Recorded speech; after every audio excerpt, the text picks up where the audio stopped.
politik dalam sistem demokrasi Indonesia?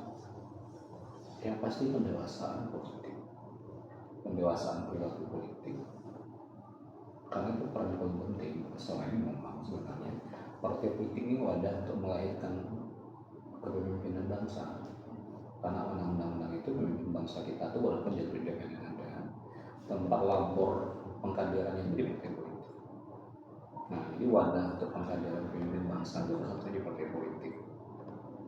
Jadi itu yang penting betul.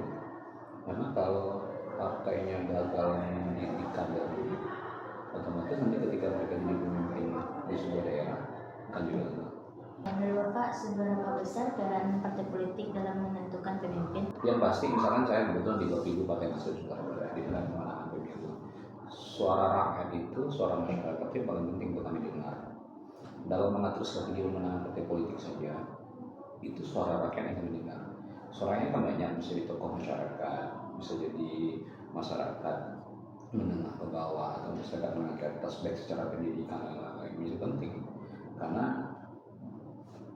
customer-nya itu kan masyarakat. Jadi strategi semua yang kami atur itu bergantung kemauan dan keinginan masyarakat. Jadi peran masyarakat besar di situ dalam partai politik. Toh memang ini representatif dari rakyat ya.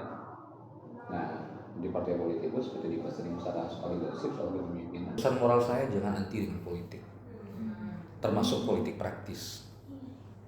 Kalau orang-orang baik tidak masuk partai politik atau orang-orang baik tidak peduli kepada partai politik, akhirnya partai politik diisi dengan orang yang kurang baik atau belum baik. Dan kedua, tolong jangan ikuti kebiasaan-kebiasaan money politik anak muda, Gen Z, mahasiswa ikut pula menerima suap itu.